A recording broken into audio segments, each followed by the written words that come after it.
O governador do estado do Ceará, Camilo Santana, sancionou no ano passado o projeto de lei 335 de 2021, que foi aprovado na Assembleia Legislativa e instituiu o dia 25 de julho como o Dia Preta Tia Simoa. Com a sanção, o calendário do estado do Ceará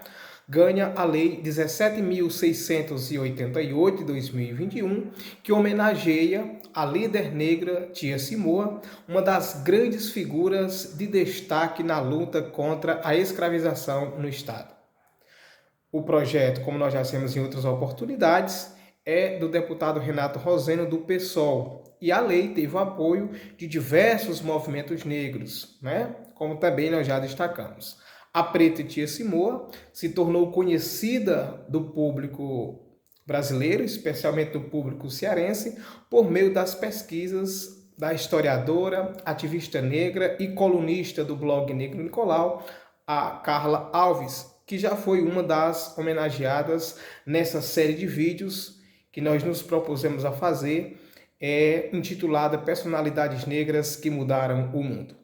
E nós escolhemos justamente a Preta Tia Simoa para encerrar este ano essa série de homenagens de personalidades negras. Nós iniciamos com Abdias do Nascimento e vamos encerrar essa série este ano com a Preta Tia Simoa. Ficou muita gente de fora, claro, mas a gente se propõe a fazer uma nova rodada no ano que vem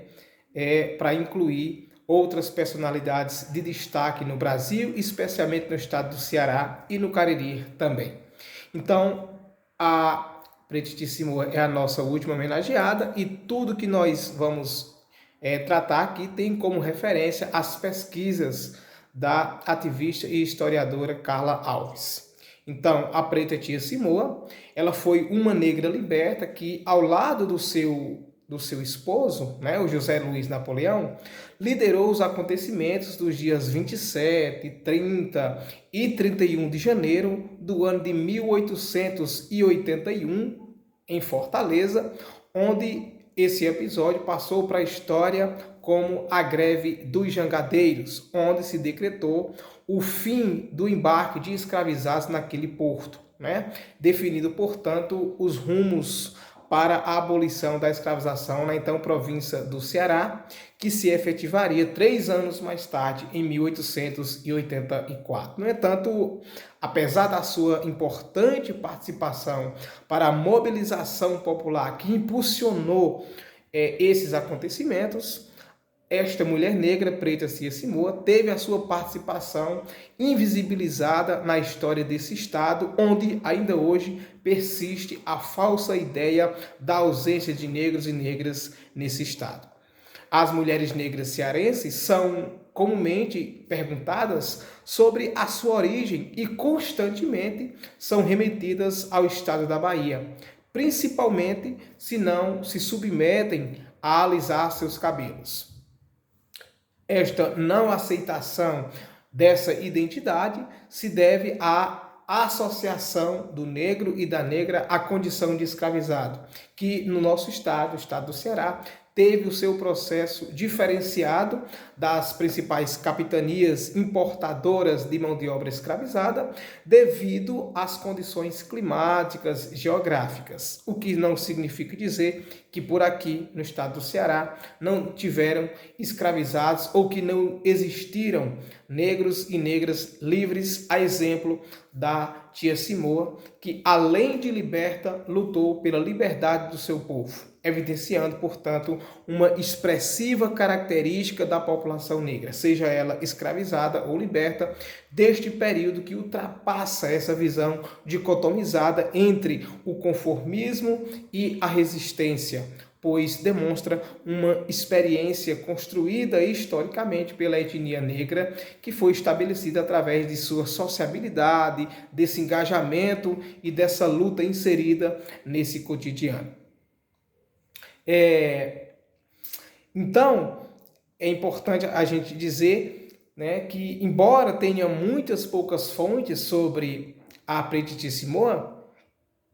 a historiadora Carla Alves fez uma extensa pesquisa, né, resultando inclusive na sua monografia do curso de História. E com isso a gente quer dizer que, ao buscar conhecer essa estrutura socioeconômica dos responsáveis pela produção e reprodução deste discurso, né, podemos entender como se formaram as configurações ideológicas acerca da imagem da população negra no estado do Ceará, sobretudo no discurso do período pós-abolição, onde se elegeu os sujeitos que representaram o movimento abolicionista, ao mesmo tempo em que sepultava a memória dos verdadeiros autores que foram esquecidos. E é por meio do poder simbólico que a historiografia oficial tende a forjar a não presença de negras e negros no estado do Ceará e assim, portanto, naturalizar essa invisibilidade por meio da reprodução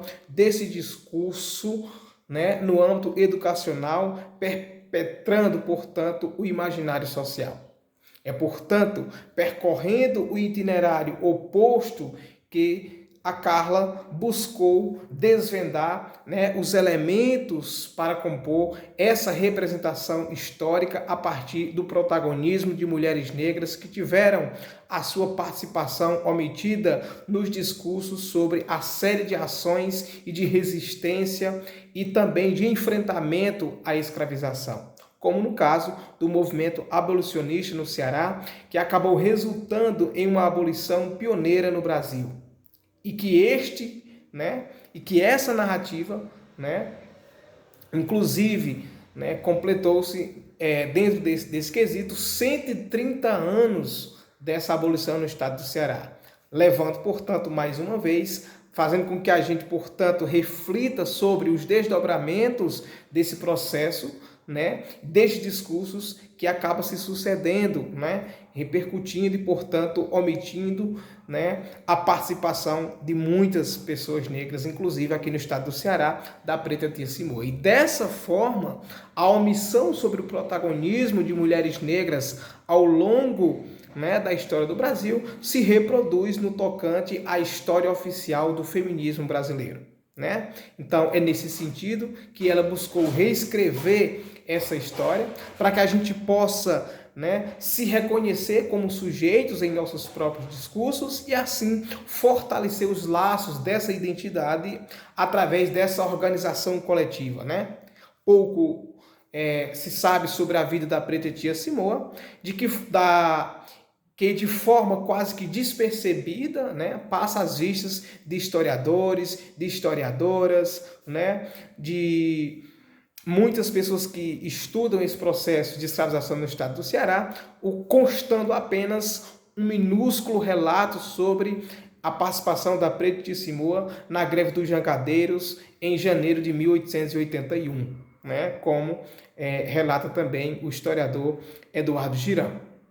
demonstrando, portanto, uma dívida histórica desse país para com a gente, né, para com a população negra. Contudo, é importante destacar que a Preta Tia Simoa representa para todos nós uma visão alternativa de mundo, ao mesmo tempo em que propõe para todos novas discussões acerca das estruturas sociais tradicionais, nos permitindo essa reconfiguração de uma realidade social. Em nome dela, Preta Tia Simoa, a gente sauda a todas as negras invisíveis da história e nos fortalecemos nesse eco de suas vozes silenciadas para dizer que estamos aqui e que daqui do Ceará falamos em inúmeras primeiras pessoas e dizendo que ainda há muito que se contar. Nossas histórias apenas começou. E é importante a gente destacar, né, da importância de levar a biografia dessas personalidades para as salas de aulas, né? Não só para as aulas de história, mas para as aulas de filosofia, de sociologia, de geografia, né, das humanas principalmente, mas também levar para outros componentes curriculares como literatura, né? Porque nós necessitamos descolonizar os currículos escolares, né? Fazer com que as nossas histórias apareçam nos livros didáticos, né? A Pretice Moa, com certeza, foi uma das personalidades negras muito importante na história do Ceará, principalmente, e ela, com certeza, também